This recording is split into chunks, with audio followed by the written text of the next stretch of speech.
Jóslás, gyerekek, jóslás. Szorosan kapcsolódik az előző videó témájához, a horoszkópos csillagjósláshoz, mert hogy ugyanarra a hitvilágra épít, tehát az embereknek ugyanazt a hitét támadja be, vagy használja föl, a hiszékeny embereknek ugyanazt a típusú hiszékenységét használja föl. És ugye, ha meg akarunk valamit érteni az emberi butaságról, akkor általában mindig mondom, hogy ugye egyrészt a gyerekkorba kell visszanyúlni, ha az egyes embert nézzük, a szemét, ha pedig az emberiséget, akkor a történelembe kell visszanyúlni. Ennyire egyszerű a történet. Nagyon keveset fejlődünk. Nem gondolom az ember, hogy mennyire keveset fejlődünk. Ugye az, aki gyerekkorában ugye mindenki hiszékeny, egy gyereket ugye szoktak mondani, hogy sok mindenen meg lehet téveszteni. Van olyan felnőtt, aki megragad ezen a szinten. Tehát igazából, ugye, mert ugye utána fejlődik az ember, tanul, stb. És akkor rájön sok mindenre, hogy az nem úgy van, meg STB.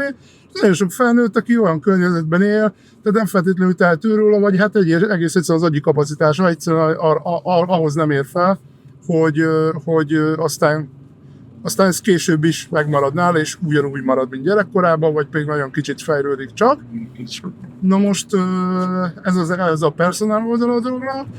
Az emberiség tekintetében pedig maga a jóslás, hogyha most konkrétan azt nézzük, az azért borzasztó régre nyúlik vissza, ugye, és nem csak az ókorban, hanem belegondoltok, hogy a sámánok már régebben is voltak, és ugye nem csak a gyógyítás voltál nekik a úgymond feladatuk, óriási idézőek között élve, vagy legalábbis a skilljük, a tudásuk, nem csak az volt, hanem ugye általában megkérdezték őket a törzsfőnökök, hogy hát hogyan lesz, meg mit tudom én, betegségekről, hogy majd hogyan lesz, meg egy-egy csata kimeneteléről, hogyha megtámadjuk a nem tudom Ubuntu törzset, akkor majd mi az úristen lesz a végkimenetele. Ezek meg kivetettek ilyen izéket, csontokat, meg mindenféle okusz-mokusz csináltak, bevettek ilyen izéket, leveleket, meg gyökereket rákcsáltak, amiktől elbódultak, aztán amit a bódulatban láttak, azt nagyjából elmondták, persze tök zavarosan, és akkor abból valamit kiálmozott a törzsfőnök, rendszerint azt, hogy nyerünk, aztán, hogyha nyertek, akkor tök jó volt, ha nem nyertek, akkor meg mit tudom én, kinyírták a sámánt, aztán lett új sámán, meg ilyenek. Tehát ugye ennyire egyszerűen működött a történet. Na, ez most nincs másképp egyébként. Ez ma sem sokat változott. Ha megnézitek, most is teljesen ugyanolyan humbukra épül az egész történet, csak most már finomodott annyiban, hogy üveggömb, meg mit tudom én, meg már üveggömb sincs, már kártya van, mindegy, valami eszköznek kell lennie, ugye ez fontos a jósláshoz, ez mindenképpen egy hozzátartozik a showhoz, hogy valami olyan kézzelfogható dologhoz kössék az emberek, ami ugye egy valós, tehát hogy meg tudja magyarázni a jós, hogy ő nem csak belenéz a vizébe, a felhőkbe, hanem egész komolyan megmagyarázza, hogy az a kártya az azért azt jelenti már, és akkor majd és már ugye erre jós kártyák is vannak tőle, meg minden. Úgyhogy nagyon fontos, hogy a hitelességét a jós előre bizonyítsa ilyen hírségekkel. Persze, ha ott elveszte a hitelességét, hogy megkérdezi mondjuk a nevedet, vagy bármit is megkérdez róla, de hát itt ez az embereknek nem tűnik fel. Ugye itt is működik ugyanaz, ami a csillagjóslásnál, horoszkópokban akik hisznek, ők hinni akarnak. Tehát aki már oda megy jóshoz, az már általában hinni is akar benne, és innentől kezdve mindent elvet, ami arra mutat, hogy ez egy csaló, és mindenben elkezd hinni, amit mond az ember, mert ő hinni akar. Tehát az ember iszonyatosan szeret álomvilágba élni, a jóslás is ezen alapul. És ugye mit kell tenni a jósnak? Nagyon egyszerű, borzasztóan egyszerű. Ezt már ugye kifigurázták több ilyen bohózatban is, vagy nem tudom, több ilyen vicces jelenetben is, hogy ugye van egy fia, nem, akkor egy lánya van. Tehát igen, úristen, tényleg.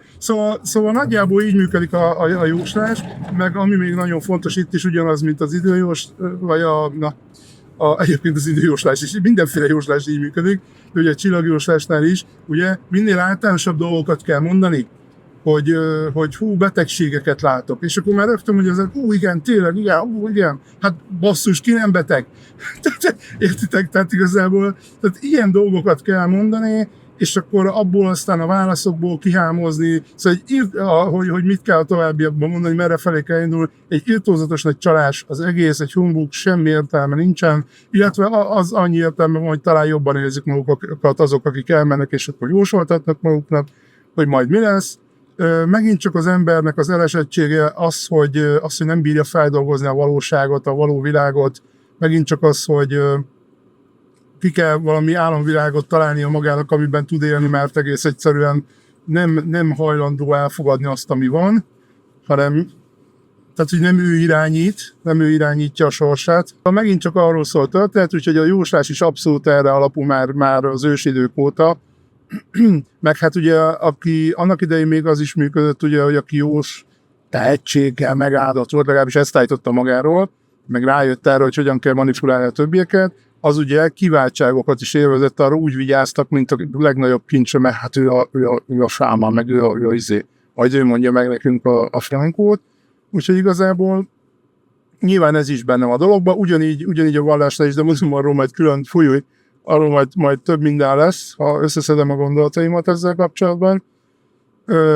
De egyébként mindenféle csalás ezen alapul, meg ebből ered, hogy annak idején, tehát mondom, a történelme vissza kell nyúlni, hogy annak idején valamiféle kiváltságot, hatalmat, pénzt, akármit lehetett ezekkel a csalásokkal elérni, és ez ma is napig is így van, hát hogyha belegondoltok, a jósok sem ingyen jósolnak, csak ugye most már azért, tehát a hatalom meg ilyesmi ott a jóslás terén visszaszorult, nem így van ez egyébként a vallásnál, illetve ugye most a politika is ugyanerről szól, tehát nyilvánvalóan majd ezekről is fogunk beszélni. Úgyhogy tényleg ez egy viszonylag egyszerű csalás, sőt nagyon egyszerű csalás, úgyhogy erről többet nem is nagyon tudok mondani, eléggé besűrítettem az elején nagy gyorsan mindent, amit el akartam róla mondani. Borzasztó egyszerű csalás, egyébként az egyszerűek a legjobban működőek, mert ugye azok hatnak leginkább az emberekre, mert ugye egyszerű emberekről beszélünk általában, nem bonyolult lelkek, akik ilyen hülyeségekbe hisznek, hogy jóslás, meg stb. Meg távgyógyítás, majd valószínűleg arról is beszélünk, bár arról aztán tényleg nincs mit beszélni. Tehát igazából most annyiból fog állni a videó, hogy elmondom, hogy fasság. Tehát most igazából ott megint nehéz lesz majd erről beszélni. Egyelőre a jóslásról tényleg ennyi. Borzasztó egyszerű elven működik. Azt kell mondani általában az embernek, amit hallani akar, és akkor szépen kipoltolja a jós, és akkor szépen azt mondja neki, és akkor tök boldogan távozik az ember. Ha nem jött be, akkor azt mondja, hogy mert csillogokás a fasz tudja, valami bekavart a rendszerbe, ezért meg azért meg nem hitt benne, meg minden hülyeséget kitalálnak. Ha meg bejön, akkor meg a jós az Atya Úristen, és akkor visszajárnak hozzá, mert az de megmondta a Frankót a múltkor is. Tiszta röhely az egész. Szóval ennyiről szól. Na, szevasztok!